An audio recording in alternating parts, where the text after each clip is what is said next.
the mighty and resilient Merrimack River, carving through the communities of our great region. My name is Linda Lorden, proud president of Merrimack County Savings Bank, and like the river that serves as our namesake, we're a constant yet ever-changing presence. Because to us, it's bigger than banking.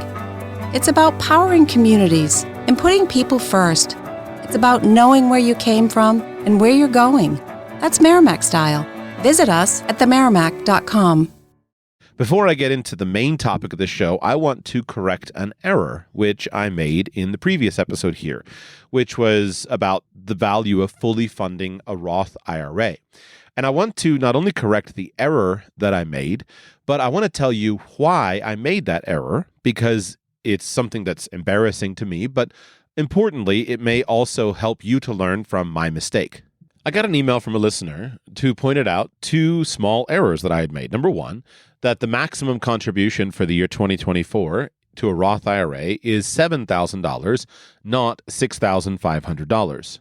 Upon verification, the listener is absolutely correct. I misstated the 2024 contribution limit as being $6,500 when in reality it is $7,000. In addition, the listener says that you can do futures on a Roth IRA, that he sells puts and does futures on Tasty Trade, evidently in his Roth at a platform called Tasty Trade. So I assume that I was in error on saying that you can't do futures. So these are both important corrections. And the reason for my error has to do with my use of AI in preparing my show notes. Let me explain. When I do a show, most of the show is written in my head before I sit down and make notes. So I have most of the content, most of the ideas, basically the basic theme of what I want to do and to create is there in my head before I ever open my mouth or even make any notes. I think about my topics constantly, and sometimes they're the product of a couple of hours of thinking, sometimes they're the product of years of thinking before I finally decide, you know what, I'm going to go ahead and do it. So the show of Max Out a Roth IRA is something that's based upon years and years of thinking of simply this should be the fundamental step. Now, I learned early in the Annals of Radical Personal Finance that in order to keep myself from rambling, it's really good for me to sit down and plop out a few notes that I'm going to work from, because I don't want to go off onto rabbit trails. I don't want to be ineffective with my use of time. I really want to be focused. And I found that if I just created some basic notes to speak from, then I can be focused. In years past, I've done extensive notes, many, many pages of notes, and that allows me to create a very tight show with lots of good information, but it takes so long to create those notes that it doesn't seem like a good trade-off of time invested in creating the show versus the actual impact of any one particular podcast. And so I try to just spend a little time creating some basic notes or outline that I'm going to speak from. What I have found is that AI tools such as ChatGPT, I primarily use ChatGPT, simplify the process of creating notes because they think relatively structurally. So AI is really good at generating lists. My brain also works from lists. So having AI as a list maker for me basically streamlines everything. So when I went to create my most previous episode in this podcast series, the Roth IRA episode, I sat down and simply decided, okay, well, I know all the basic reasons I'm going to promote a Roth IRA, but I went to ChatGPT and I just said, give me a bullet point list of all of the basic features of the Roth IRA and all of the basic rules. And that created for me a very simple list of rules that I already know, I've already studied, I've already learned all these things, proven it, taken exams on all this stuff. But it gave me a current list of some of the things that have changed over the last couple of years. So I had it all sitting right in front of me, and I could reference that while I was working. I also, in preparation for that podcast, I also used ChatGPT to create a couple of the spreadsheets that I alluded to in terms of the total accumulation of the Roth IRA account. I can do all those calculations when they're static, really straightforwardly with just my simple financial calculator. If I want to take an annual contribution amount and project it forward to the future, that's simple to do. I can also build a spreadsheet to forecast what I want to do in the future.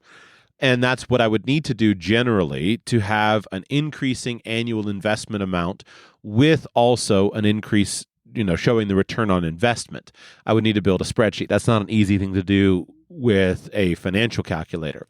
But ChatGPT makes spreadsheets pretty beautifully for me, and I can give it pretty simple instructions, such as I can tell it, show me the account value, and I give it the assumptions that I want it to use for present value and rates of increase.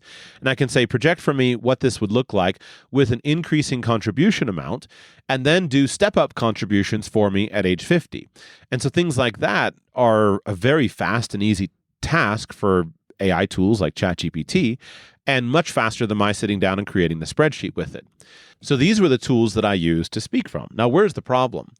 Well, the problem comes in that I didn't myself verify the accuracy of every piece of information from ChatGPT. I know if it's directionally correct. It didn't give me any, wrong, really wrong things. But I didn't check every single one. And in fact, if you were to go back and listen to the podcast again, where you will hear me realize that I need to be really careful with what I'm speaking from, is when I reviewed the income limits for Roth IRA contributors. Ordinarily, whenever I'm talking about numbers, I'll just go straight to irs.gov. I'll pull up the most recent press release of them that has all of the 401k limits in it, the income limits, the Roth limits in it, and I'll pull from that direct news release all of my current data. The irs.gov website is perfectly useful, works fine. But in this case, the ChatGPT had included that in it. They included the income ranges. And as I was speaking the show and I was alluding to those income ranges, I realized, wait a second, I didn't double verify this information. Is this number actually correct, or is this a different year's number? And if you listen to my voice, you'll hear that I basically tried to generalize the number. I backed off the specific number and I said, it's about $230,000 instead of using a precise number. I knew as I was speaking that I wanted to be accurate, and most of the thrust of my message was to be directionally accurate, big picture concepts. And so I needed to not create the sense of certainty with a specific number. So I tried to back off the numbers there. And that's why I kind of hemmed and hawed briefly and then tried to generalize. Because I was realizing in the moment as I was recording that, wait a second, I didn't verify before hitting record. I didn't pull up the 2024 numbers. I don't have them here from the IRS website. Is my data source correct? What I hadn't done is I didn't do the same thing with my use of the $6,500 number. By the way, both of the numbers that I used, both for the phase-out amounts and for the number, were the 2023 numbers, not the 2024 numbers. But ChatGPT didn't label them as 2024 numbers. I mentioned it to it as current, but I didn't specifically inquire of the software whether or not it was 2023 or 2024 numbers. And so I point this out to say, number one, it's an error. It's an error that I committed, and I will be more careful in the future to make certain that I have the proper current data with me. It's hard for me to remember all the specifics. There's so many numbers. They change all the time. I don't follow them on a day-to-day basis, but none of that is an excuse. I'm a professional and I need to do better with it. But more importantly, this, I think, is the big weakness of using these various tools of ChatGPT and other AI models, and I think we're going to see more and more of this.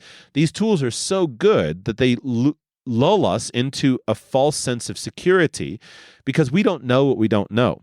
Let me give just one other funny story from when I was younger. When I was in college, I was working for somebody, and I was requested, this boss that I had told me to put together some information and create basically a quick presentation about Cisco company.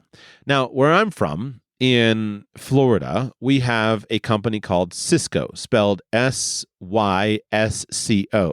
And Cisco is a food service distributor, I think a pretty big one. I'm not sure whether they're regional, national, I don't know. But I was very familiar with that Cisco company. And so I ignorantly put together all the information on that Cisco food service company. Well, as it turns out, what my boss actually wanted was information on Cisco Systems, CISCO, the big technology company. And both of them are called Cisco. It's just a difference of spelling. And I was too ignorant at the time to intuit, well, why would anybody care about this food service company? What really we need is for the electronics, technology company. And it's kind of a similar error that the tool is good. I did my best job, but there was an error in knowledge, and I wasn't smart enough to catch it there. And the same thing is going to happen to us more and more with AI. AI is writing a lot of our news reports. AI is producing all kinds of content.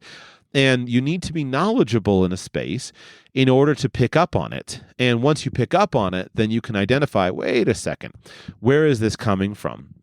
Expertise is not less important in a space of modern AI systems. It's more important because only the real expert is increasingly able to spot the error in the actual content. It's really hard to articulate these things to non-experts sometimes. Let me give you one more example. Years ago, a family member had a book that was called something like The Thomas Jefferson Education.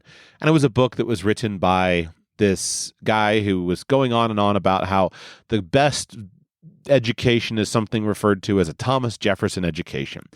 And I read the book originally years ago, and I thought, wow, that's really cool. I really want a Thomas Jefferson education for my children. I really want that.